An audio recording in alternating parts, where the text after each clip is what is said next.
नमस्कार, डी24 speed news channel पाहू शकता. आज आपण धुळे येथील साक्री रोड या परिसरामध्ये काल संध्याकाळची झालेली घटना, ज्यांच्या सोबत ही घटना झाली ते आपल्या सोबत आहे. त्या ताईंना आपण या ठिकाणची जी घटना झाली ते विचारूया. ताई, काय झालं? आपलं नाव काय? माझं नाव ज्योती रमेश धनगरे आणि मी प्राकेंद्र कुसुंबाई ते सेवेसाठी आहे. आणि आम्ही म्हणजे काल गणेश चतुर्थी असल्या कारणाने आम्ही इच्छापूर गणपती मंदिराला जात होतो. तर आणि मावशीचा फोन आला, मग इथे मावशी म्हणे तू हॉस्पिटलमध्ये जवळ थांबा आणि मग मी येते बस. मग मावशी आली, मी इथे येऊन थांबली आणि मावशी आली, मावशी बसली, आम्ही निघणार तेवढ्यात एक गाडी आली, बाईक, आणि त्याच्यावर 2 जण बसलेले होते. एक हेल्मेट घातलेलं होतं आणि एकाने रुमाल बांधलेला होता तोंडाला. त्यांनी मी त्याला सांगते की रस्त्यात तू एकदम जवळ का आला, लांब सरकून जावं असं.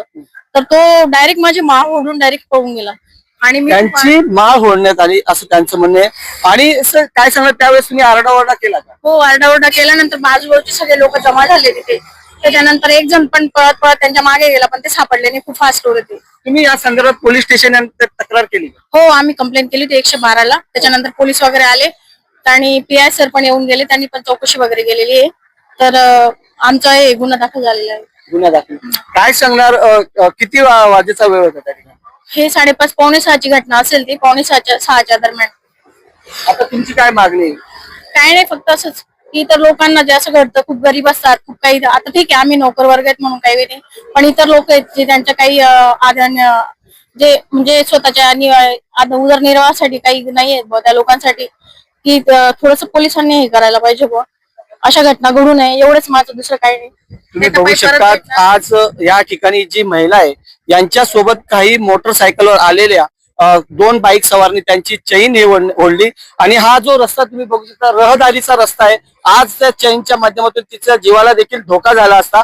आज तुम्ही बघू शकता की या ठिकाणची जी हद्द आहे, तालुका पोलीस स्टेशनची हद्द आहे. या ठिकाणी आता नुकतेच धनंजय पाटील साहेब या ठिकाणी आले आणि त्यांनी या ठिकाणची कसून चौकशी केली आहे. येणाऱ्या काळामध्ये या ठिकाणी जे आरोपी आहेत ते गजाआड होणारच आहे. परंतु धुळे गुन्हा शाखेचे जे कार्यकर्ते, जे गुन्हा शाखेचे पोलीस कर्मचारी आहे, सर्व मयूर पाटील आहे, यांनी देखील या ठिकाणी लक्ष द्यावं. कारण गुन्हा शाखाचे जे पोलीस आहेत ते पूर्ण जिल्ह्यामध्ये काम करतात, परंतु ते ह्या गोष्टीकडे लक्ष देत नाही. धनंजय पाटील सर तात्काळ या ठिकाणी आले आणि LCB चे पथक या ठिकाणी फक्त वसुलीसाठी का, असा देखील प्रश्न या ठिकाणी निर्माण होतोय.